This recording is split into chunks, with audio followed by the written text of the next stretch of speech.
For the first time in my life, the thing that I'm doing right now that I enjoy doing as like a hobby is actually getting more enjoyable. The more I do it, the more fun it gets. And that's never happened to me before. It's really interesting because I've had so many hobbies throughout my whole life, and every single one of them has been a little bit fleeting. I've never really been passionate about anything that I do per se, but this is the first time that I think I've really found something that not only I enjoy, but I enjoy it more and more as I do it more and as I see other people do it. For the past couple weeks, I've been kind of in passing scrolling through Pinterest and looking at a ton of charcoal stuff, and I've seen so many things that are really cool, and the more I see, the more I'm motivated to draw something and like just draw all the time. That's never happened to me before. It's crazy to me because I never thought that I would find something that I like to do so much that I'd want to do it more the more I do it, and I don't get tired of it. I mean, I get physically tired, but in the past I kind of have this reputation. I get obsessed with a lot of things, and it can be drawing or piano or violin or coloring, painting, cross-stitching, sewing, knitting, crocheting, anything, and wood burning.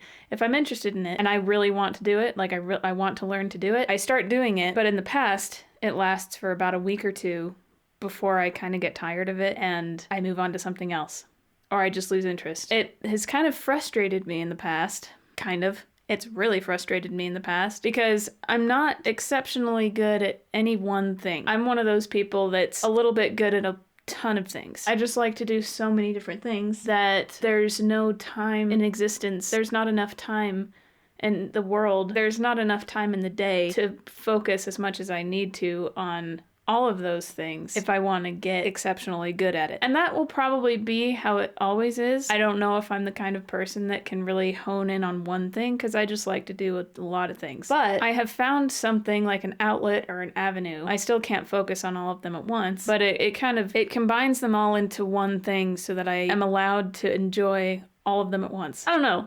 Does that make sense? What I'm trying to say is that the process of like making videos is so fun for me, besides the commentary. The commentary is probably my least favorite part about it because I never know what to say, but it's extremely interesting to me. And it's a little bit of a relief because it's been a little bit, what's the word? I don't want to say embarrassing because apparently everything is embarrassing to me and I'm kind of getting a little sick of it. So I'm not going to say it's embarrassing, but it makes me a little bit sheepish when people ask me like what I do or what do I like to do or what am I passionate about. I'm like, I do a lot of things, or I like to do a lot of things. Like, I don't do any of them for a living. I would like to. Unfortunately, the things that I like to do that I could do for a living, it's very difficult to make a living off of it just like starting out, I guess, unless I'm extremely good at it. But now, I don't know. I didn't really expect to enjoy what I'm doing right now so much. It just got me thinking last night because I also have this issue with overthinking. I'm not a very unique person, I've discovered, but last night was one of those nights where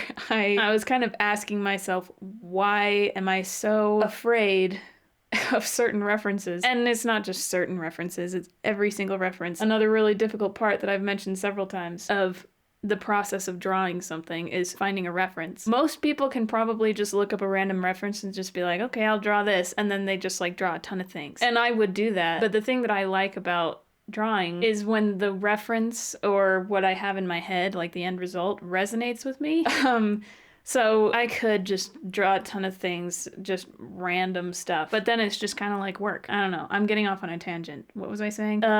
So last night I wanted to draw something because I finished last week's video a lot earlier than I thought I would. So I had a ton of time on my hands. I went onto Pinterest. I was just scrolling through a ton of drawings and a lot of them were just so amazing. And it's very strange because when I was younger, it would have been discouraging for me to look at, which is weird and it's stupid because I was 13. Like, why would I be self-conscious in any way about my skills? But like if I saw something that I wanted to do or that I thought I was capable of, but I wasn't at that point yet, and I saw someone's drawing that was at that point, I would really like it. But in the back of my mind, I would just be like, oh man, I suck. But nowadays, I've discovered, like, scrolling through Pinterest, now I look at people who are eons better than me. No, not eons, light years better than me. And instead of being discouraged and all self-conscious, it's just like, there are a lot of firsts for me. For the first time in my life, I found something that I increasingly enjoy the more I do it. And for the first time in my life, I saw a drawing the other day, or a painting, or like drawing/painting, something that literally brought tears to my eyes. I don't know what it was about it. It resonated with me because it looks so much like the point that I want to get at. But instead of being all discouraged, like, oh man, I'm not at that point yet, and it's gonna take me a long time to get to that point, it was more like, wow, this is beautiful. And then I saw another one with a Capitol building in the background, and I don't know what it is about the Capitol building not being super detailed and just being like this silhouette in the background, and then the most detail is in the foreground. It was the first time that I felt actual emotion from a drawing. I always thought it was a little bit cliche for someone to feel something from a drawing or a piece of art or a painting, but now I understand, and I don't know what it is. I talked to my 32-year-old brother about it last night, and I forgot everything that he said. Well, almost everything. The takeaway I got from that conversation was that if this sounds like a tangent. It all ties back to my problem with choosing references. Doesn't matter what the reference is. As long as it resonates with me, it'll resonate with someone else. So that's the takeaway from an hour conversation. So with this issue with choosing references, I found myself looking at a lot of charcoal drawings of street photos or like city streets that were so it's insane. The thing is, I look at it and I can see how it's done. It's just, actually executing it is a different story. And I was looking at so many of those that I was like, I want to do one. But my brain said, you said you don't want to emulate other people's things, and here you are looking at other people's drawings and wanting to emulate it. It's like, okay, shush. I didn't say that I didn't want to emulate other people. I just said that I didn't want to emulate it too much so that I'm just blindly trying to do what other people do without knowing what I'm actually doing. And that's me defending myself, but it's defending myself from myself because I self-sabotage. So I drew a picture of an alleyway. I don't know where it is. The thing about the drawings that I've been doing lately, it's almost like I've entered a different era ever since I bought the makeup brushes. Because since I bought the makeup brushes, it's been easier to get an atmospheric tone on the paper. And so then I can just take the kneaded eraser and take the highlights out and then build from there. And then I don't draw too much attention to what doesn't need to be the focus. So this all started, this different way of me drawing stuff. It started with a rose that I drew the day that I bought the makeup brushes. I didn't record it because hopefully I'll get to that. You know what? Let me write that down. We'll get back to that. I think maybe it's just a personality thing, but I'm a minimalist. Not a huge minimalist. I just don't like a lot of clutter. At the same time, I focus too much on what doesn't need to be the focus. And that goes with anything, not just drawing. So with the rose, I wanted to do the bare minimum for it to look finished. So I didn't really draw the leaves, and then I made the highest contrast point what I wanted the focal point to be. And that's pretty much all I wanted to focus on. And then the rest of it, I just took out the highlights, and some stuff I outlined a little bit. I've always heard you never outline, but I think that outlining can be utilized in certain situations if it's intentional. Anyway, so that was the first drawing I did, and I was very happy with it because it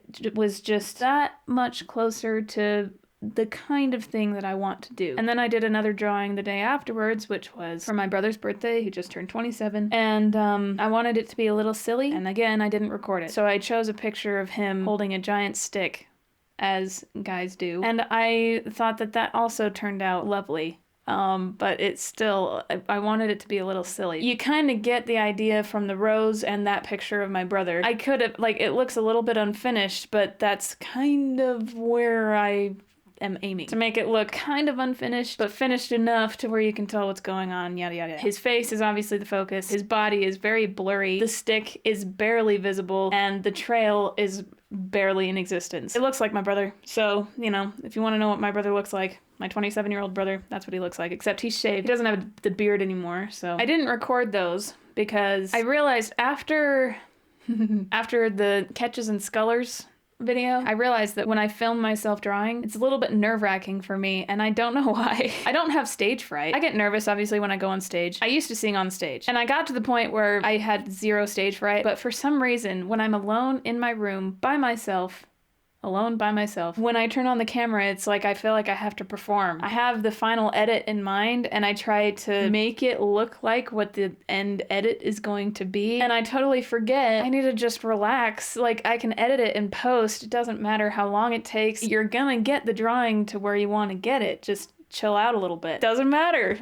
I don't know what's wrong with me. I decided to draw those two pictures, the rose and my brother, without filming them. I was gonna still put them in a video, but I didn't want to film them because I wanted to just draw something without the pressure of performing. I got a sense of how it should feel to draw something when I'm relaxed and when I'm not in a hurry. I also have this issue of feeling like I have to finish a drawing in one sitting. Am I just a nervous person? Then after that, I drew the ravens. And then after that, I drew my blurry mirror selfie. And then after that, the alley drawing, the one that you're seeing right now. At length, after I got over my stupid fear of choosing a reference. You know, when I think of why I'm hesitant on a certain reference, I can't even think of a reason why I would be hesitant. It's so irrational. So I have determined to stop, but it was a lot of fun.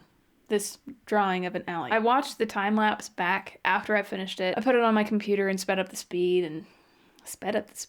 Wow. This is like one of the first drawings that I've seen myself do, where in my opinion, at any point I could have stopped it and it would have been fine. And this is the point that I've always wanted to get to. And it's not going to be with every drawing, but it was the case with this one. I've always wanted to get to that point, and I hope that I can do that more consistently. What ended up happening was the wall on the right ended up being the darkest point, and I didn't do so much with the wall on the left, and I don't actually know why. I was a little bit dissatisfied with it at first, but it was one of those things, after a few hours I come back and I look at it and I'm like, oh, okay. I kind of like the unfinished look of the left side. Maybe that's just a reflection of my state of being.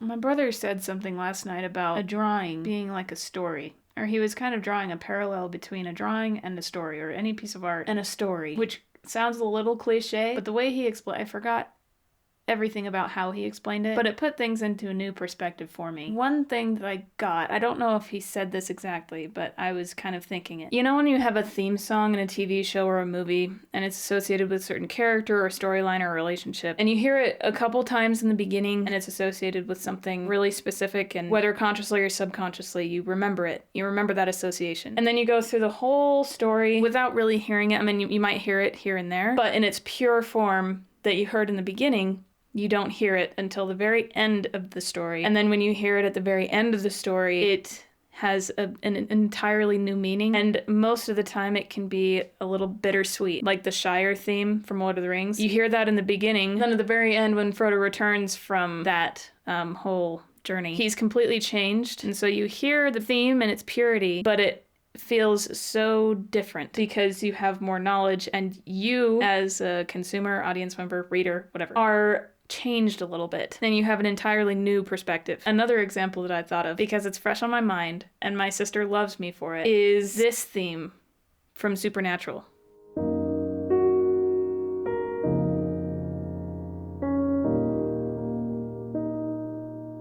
I've heard it called the Winchester theme or Supernatural theme, but I've also heard it called Dean's theme. Talk about themes that stick with you. I first heard that theme when I was 13 years old, and it made me so sad because I noticed that it played when Sam died, and it played a lot of different times, but the ones that I remember, when Sam died at the end of season 2, and then when Dean died at the end of season 9. And I always remembered that. For the whole 10 years that I went without even really thinking about Supernatural, I always remembered that theme. And you went through the whole show having heard it in the beginning and what it was associated with, and then you hear it at the very, very, very end, after everything that Sam and Dean went through for the next 13 years, you hear it again in its purity. And Dean says his last words.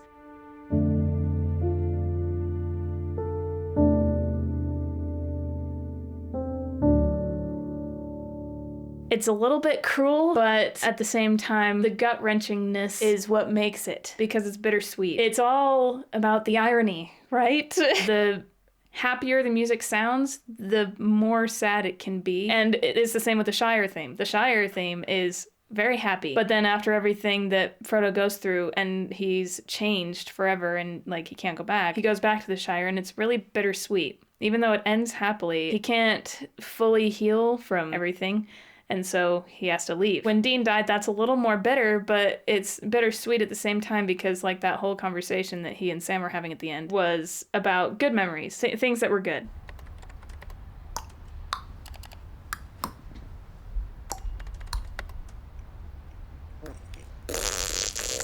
Dude, seriously. All right, I'm gonna go talk to Karen again. When that theme plays, you think back on all of the good memories that you had from the show, and now it's coming to an end, and it's just like, ugh, man, it's so painful. And that theme pained me over 10 years, but it pains me even more now, and every time I think about it, and every time I hear it, it's just like, anyway, it's extremely difficult to do in a drawing or a painting. but it's possible. Think of it this way. A really good photograph or drawing or painting or any still image, which is difficult to achieve a story with a still image, but with any of them, your eye is kind of being led around the page, ideally. If you can achieve a story with leading the viewer's eye around the image, which is something I can't do, and it happens in a split second, where you look at one point and then your eye is kind of led around, and then when you get back to that starting point, or like the focal point, you see things from a new perspective. I don't know how that's achieved, but I'm sure it's achievable, and I would like to achieve that someday. That's where I want to get to. And as long as the reference resonates with me, I'm sure it'll resonate with someone. I'm not really a unique person. I'm pretty standard. Anyway, so going back to what I was saying in the beginning, bringing it full circle. For the first time in my life, I'm actually doing something that gets increasingly more enjoyable the more that I do it. And it's not just drawing. Drawing is only a part of it, but it's making these videos. It's the first thing that I've ever done that gets more enjoyable the more I do it.